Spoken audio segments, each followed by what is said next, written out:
نحمده ونستعينه ونستغفره ونعوذ بالله من شرور أنفسنا ومن سيئات أعمالنا من يهد الله فلا مضل له ومن يضلل فلا هادي له أشهد أن لا إله إلا الله وحده لا شريك له وأشهد أن محمدا عبده ورسوله لا نبي ورسول بعده اللهم صل وسلم على سيدنا ومولانا محمد وعلى آله وصحبه ومن تبعهم بإحسان إلى يوم الدين أما بعد فيا أيها الإخوان المسلمون رحمكم الله أوصيكم ونفسي بتقوى الله فقد فاز المتقون وقال الله تعالى في كتابه الكريم أعوذ بالله السميع العليم من الشيطان الرجيم بسم الله الرحمن الرحيم يا أيها الذين آمنوا اتقوا الله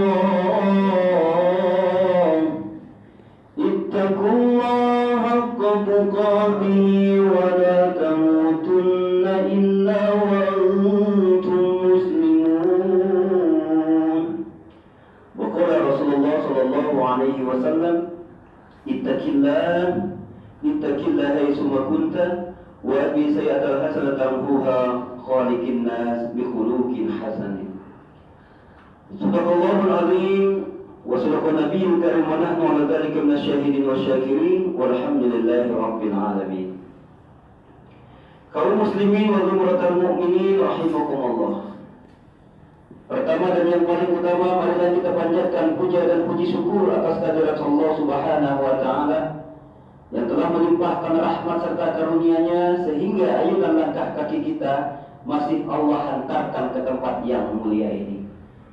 Perlu diketahui bahwasanya rumah Allah yang ada di muka bumi ini ialah masjid-masjid, musola-musola. Barang siapa yang mau melangkahkan ayunan langkah kakinya menuju ke masjid, sudah barang tentu kelak Allah akan jadikan sebagai pahala dari setiap langkahnya. Allah akan jadikan sebagai penggugur dosa dari setiap langkahnya, dan kelak Allah akan jadikan sebagai saksi bahwasanya kita termasuk ke dalam golongan orang-orang yang bertakwa.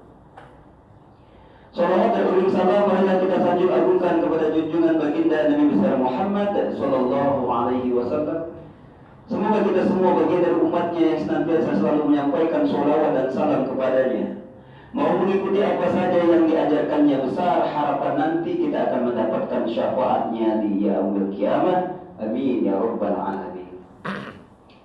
Kaum muslimin wa zumratul mu'minin rahimakumullah.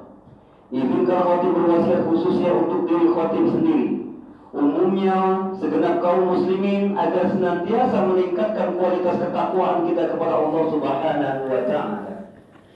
Takwa dalam arti menjalankan segala perintah-perintah Allah dan menjauhi segala apa saja yang dilarangnya. Karena dengan derajat takwa itulah semua aktivitas rutinitas kita yang kita awali dari bangun tidur sampai kelak tidur kembali, manakala disandarkan semata-mata mencari ridha Allah, maka bernilai pahala di sisinya. Maka tiadalah yang dapat mengampuni dosa, tiadalah yang dapat memberikan pahala kecuali Allah Subhanahu wa taala bagi mereka yang mau menginginkannya.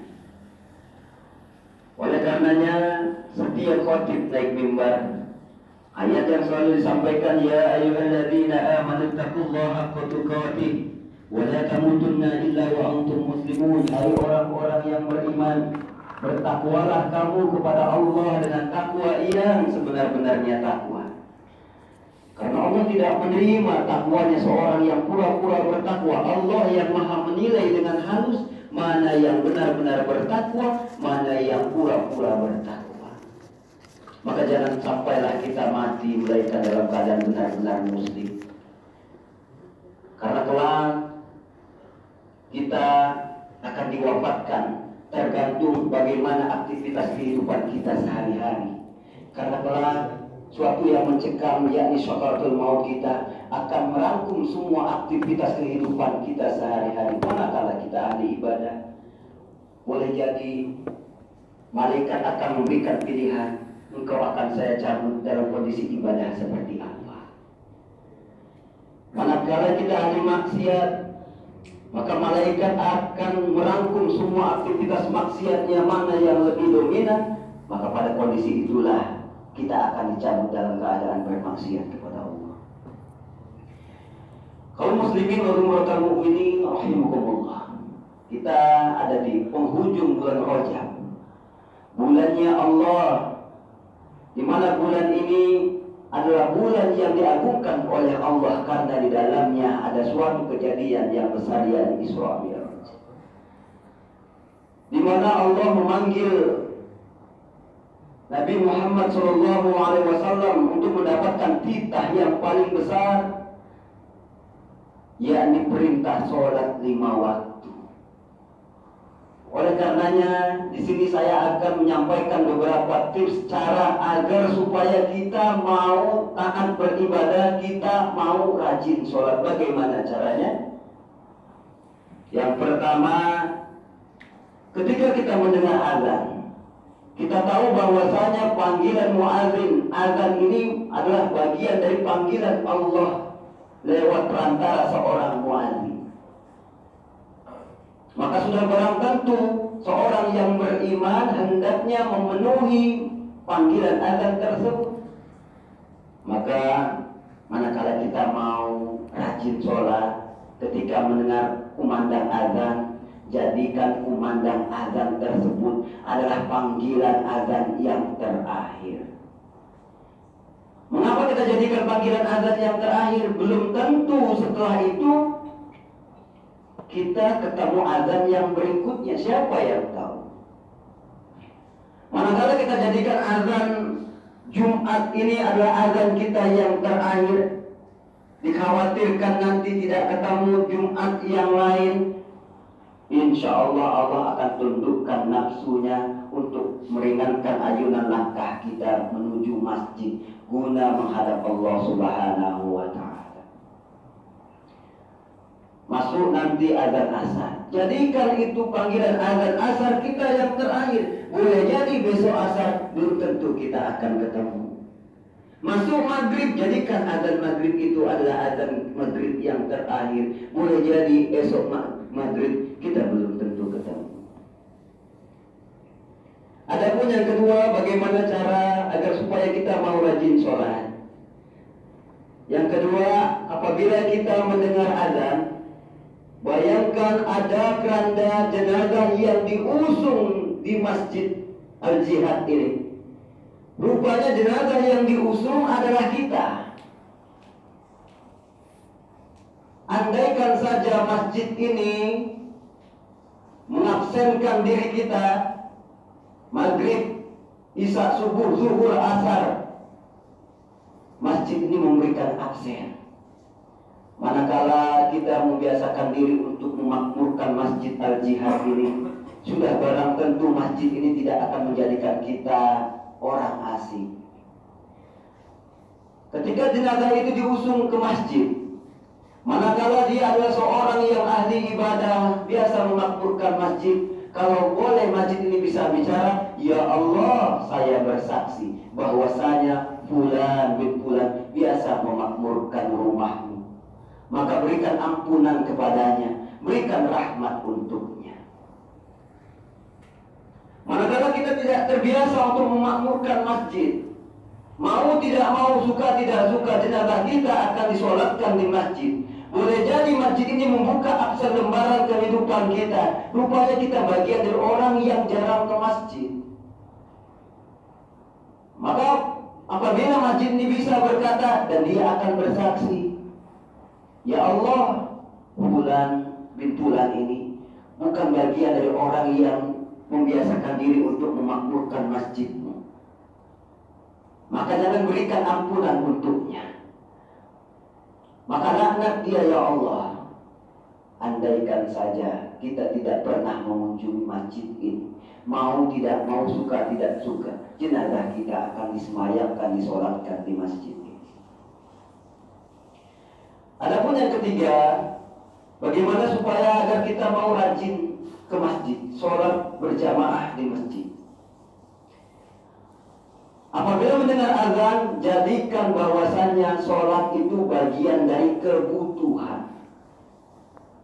Ketika ada pertanyaan sholat itu penting, apa yang penting sholat? Tentunya sholat itu penting. Karena jasmani butuh makan dengan memenuhi standar 4 sehat 5 sempurna, maka ruh juga butuh makan yang namanya makanannya adalah ibadah. Sehari semalam Allah jamu makanan ruh dengan panggilan azan. Manakala jasad ini sehari semalam tidak makan, tentunya jasad ini akan sakit. Manakala sehari semalam ruh kita tidak menghadap Allah, tidak mau sholat, tentunya ruhnya sedang sakit. Boleh jadi ada orang di sekitar kita tidak pernah ke masjid tapi fisiknya sehat. Iya, boleh jadi fisiknya sehat, akan tetapi ruhnya yang sakit. Manakala ruh sakit, boleh jadi ruhnya akan sulit menerima hidayah dari Allah Subhanahu wa Ta'ala. Sekalipun rumah di samping masjid, kantor terasa dekat, tapi masjid terasa jauh. Mengapa? Hatinya tidak terpaut di masjid. Maka jadikan sarana ibadah sholat 5 waktu ini bagian dari kebutuhan makanan rohani kita. Ketika kita kerja di kantor, boleh jadi ikut aturan kantor akhir bulan dapat gaji.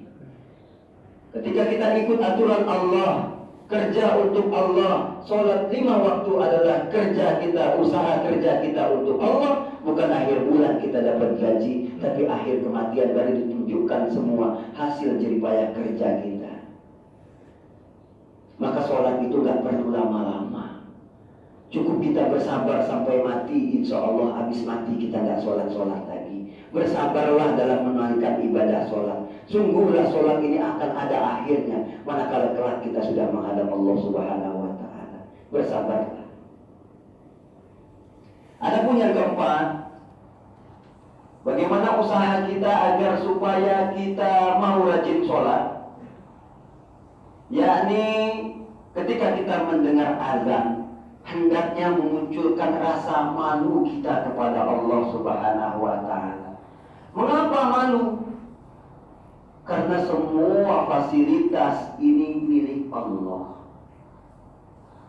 Semua apa yang diberikan untuk kita berupa fasilitas, baik yang melekat di badan ataupun di luar, ini semua milik Allah. Hakikat harta kedudukan. Toh semua harta manusia, baik yang paling kaya ataupun yang paling miskin, hartanya cuma 3. Yang pertama, harta apa yang dimakan. Makanan itu terasa enak, baik sate itu enak, bakso itu enak. Maaf, rasa enaknya hanya sebatas kerongkongan saja. Lewat dari kerongkongan, esok hari ia akan menjadi kotoran. Manakala ada orang yang membanggakan dirinya terhadap apa yang dimakannya, sesungguhnya secara tidak langsung dia telah membanggakan sesuatu yang akan menjadi kotoran. Harta yang kedua, apa yang kita pakai. Baik yang melekat di badan, pakaian harga 10.000, 100.000, 1 juta, 100 juta. Mobil itu adalah pakaian, rumah itu adalah pakaian. Yang namanya pakaian suatu saat kelak akan menjadi sampah. Manakala ada orang yang sedang membanggakan pakaiannya, mobilnya, rumahnya, pakaian kebesarannya, perlu diketahui bahwasanya ia telah membanggakan sesuatu yang akan menjadi sampah. Apakah kita cemburu dengan sesuatu yang kelak akan menjadi sampah? Tentunya tidak. Dan yang ketiga, apa yang kita sedekahkan. Maka inilah yang sebenar-benarnya harta yang kelak akan kita bawa. Uang yang kita depositkan di bank, maka kelak akan menjadi rebutan ahli warisnya saja. Tapi sedikit yang kita sedekahkan untuk masjid, pembangunan Masjid Al-Jihad ini, inilah kelak yang akan menjadikan sedekah jariyah yang akan terus mengalir. Maka mudah-mudahan kita cerdas dalam memanage investasi, bukan hanya investasi dunia kita saja, akan tetapi investasi akhirat yang kelak terus akan kita dapatkan. Maju kita dengan Allah. Fasilitas kaki, Allah buat kaki ini bisa